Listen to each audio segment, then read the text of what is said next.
नमस्कार दोस्तों, आप सभी का हमारे एमडीएस न्यूज चैनल में स्वागत है। दोस्तों, आज हम बात करेंगे 21 अगस्त के सभी मुख्य समाचारों और तमाम बड़ी खबरों के बारे में। दोस्तों, अगर आप हमारे चैनल पर नए हैं तो प्लीज चैनल को सब्सक्राइब करके बेल आइकन को भी दबा दें, जिससे आप सभी तक सभी ताज़ा खबरें जल्द ही पहुंचा सके। तो आइए दोस्तों, बिना टाइम वेस्ट किए खबरों पर नजर डालें। चलिए बढ़ते हैं आज के पहले अपडेट की ओर। कोरोना की कार्ड बनेगा नीम। भारत में शुरू होने जा रहा है मानव परीक्षण। कोरोना की कार्ड ढूंढने के लिए डॉक्टरों और रिसर्चरों की टीम दिन रात लगी है। इस प्रक्रिया में आयुर्वेद भी लगातार प्रयोग कर रहा है। All India institute of Ayurveda AIIA ने निसर्ग हर्ब्स नाम की कंपनी के साथ समझौता किया है। ये दोनों संस्थाएं ये परीक्षण करेंगी कि कोरोना से लड़ने में नीम कितना कारगर है। इस परीक्षण को फरीदाबाद के ESIC अस्पताल में किया जाएगा। AIIA की निदेशक डॉक्टर तनुजा नेसारी इस अनुसंधान की प्रमुख परीक्षणकर्ता होंगी। उनके साथ ही SIC अस्पताल के डीन डॉक्टर असीम सेन भी साथ होंगे। सुरक्षा बलों की वापसी को लेकर बड़ा अपडेट सामने आया है। जम्मू कश्मीर में अतिरिक्त सुरक्षा बलों को लेकर गृह मंत्रालय का बड़ा फैसला, होगी इतने सैनिकों की वापसी। जम्मू कश्मीर के बदलते हालात को देखते हुए केंद्र सरकार ने बड़ा फैसला किया है। गृह मंत्रालय के मुताबिक सूबे से अर्धसैनिक बलों की 100 कंपनियां वापस बुलाई जाएंगी। सुरक्षा हालात की समीक्षा करने के बाद जम्मू कश्मीर से वापस भेजी जाने वाली कंपनियों में सबसे ज्यादा 40 कंपनी केंद्रीय रिजर्व पुलिस बल CRPF की हैं। वहीं सीमा सुरक्षा बल BSF, केंद्रीय औद्योगिक सुरक्षा बल CISF और सशस्त्र सुरक्षा बल SSB की 20-20 कंपनियां वापस भेजी जाएंगी। केंद्र सरकार ने बुधवार को आदेश जारी करते हुए अर्धसैनिक बलों के 10,000 जवानों की फौरन वापसी के आदेश जारी कर दिए हैं। गौरतलब है कि जम्मू कश्मीर से धारा 370 हटाने और राज्य के पुनर्गठन के 1 साल बाद ये बड़ा फैसला लिया गया। CM योगी की ओर से एक बड़ी खबर सामने आई है। छात्रा की हृदय सर्जरी के लिए CM योगी ने मंजूर किए 9.90 लाख रुपए। उत्तर प्रदेश के मुख्यमंत्री योगी आदित्यनाथ ने हृदय की गंभीर बीमारी से ग्रस्त B.Ed की एक छात्रा की सर्जरी के लिए 9.90 लाख रुपए की सहायता राशि मंजूर की। एक अधिकारी ने यह जानकारी दी। प्रवक्ता ने बताया कि गोरखपुर जिले के कैंपियरगंज के मछली गांव की मधुलिका मिश्रा के पिता को भेजे पत्र में मुख्यमंत्री ने उसके हृदय के वाल्व में समस्या का जिक्र किया, जिसकी सर्जरी की जरूरत है। पिता को लिखे पत्र में योगी आदित्यनाथ ने कहा कि मेदांता अस्पताल के अनुमान के मुताबिक इस ऑपरेशन के लिए मुख्यमंत्री के विवेकाधिकार कोष से 9.90 लाख रुपए मंजूर किए जा रहे हैं। बता दें कि छात्रा के लिए ये बहुत बड़ी मदद है। चलिए बढ़ते हैं अगले अपडेट की ओर। ट्रांजैक्शन फेल होने पर वापस नहीं आए पैसे तो करें ये काम, बैंक देगा 100 रुपये रोज का हर्जाना। इस तरह के मामलों में खाते से कटी रकम बैंक को तुरंत लौटानी होती है। अगर शिकायत दर्ज होने के 7 दिनों के भीतर ग्राहक के खाते में पैसा नहीं आता है तो कार्ड जारी करने वाले बैंक को रोजाना 100 रुपये के हिसाब से हर्जाना चुकाना पड़ता है।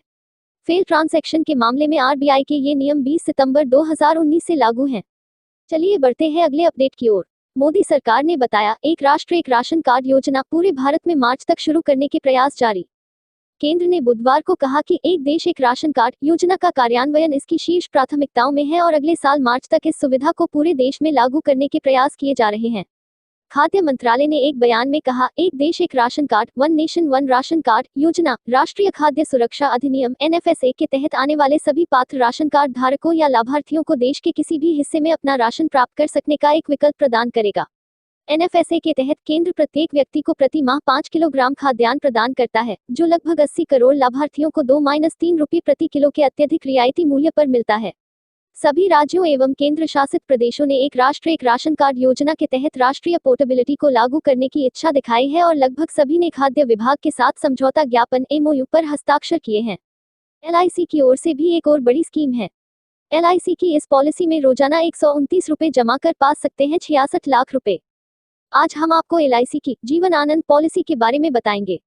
कंपनी की इस पॉलिसी में आप रोजाना 129 रुपये का निवेश कर 66 लाख रुपए की मोटी रकम हासिल कर सकते हैं।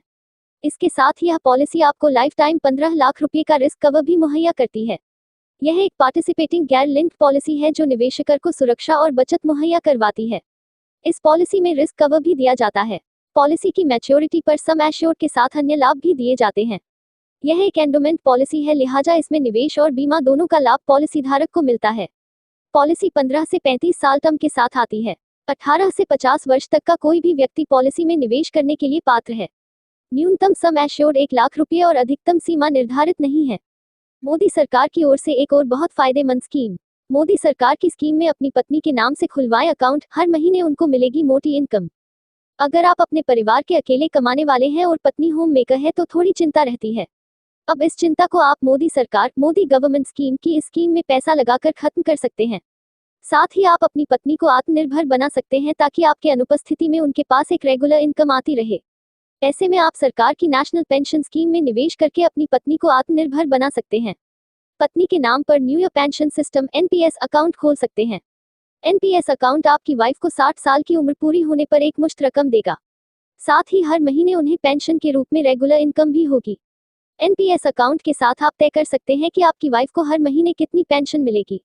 इससे आपकी वाइफ 60 साल की उम्र के बाद पैसों के लिए किसी पर भी निर्भर नहीं रहेंगी। मौसम को लेकर भी बड़ा अपडेट सामने आया है। सावधान, अगले 5 दिन भारी बारिश करेगी परेशान। जानिए क्या है मौसम विभाग का पूर्वानुमान। दिल्ली में मौसम की जानकारी देते हुए मौसम विभाग ने आने वाले 2 से 3 दिनों के लिए भारी बारिश का संभावना जाहिर की है। साथ ही कुछ इलाकों में भारी बारिश की चेतावनी भी जारी की है।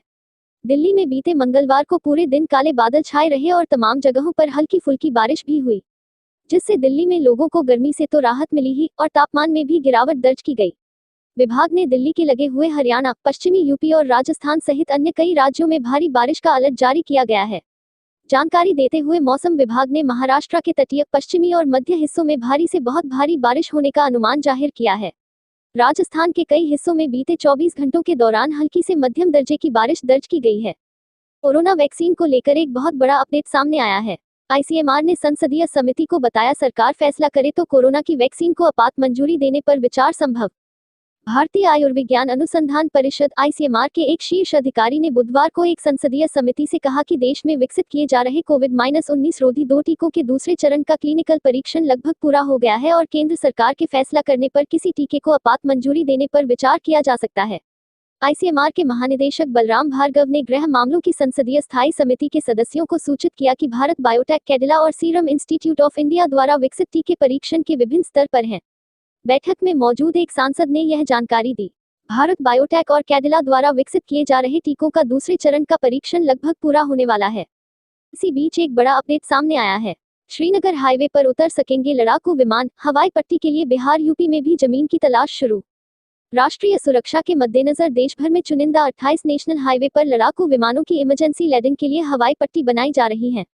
जम्मू कश्मीर, राजस्थान, आंध्र प्रदेश, पश्चिम बंगाल में नेशनल हाईवे पर हवाई पट्टी का निर्माण शुरू हो चुका है।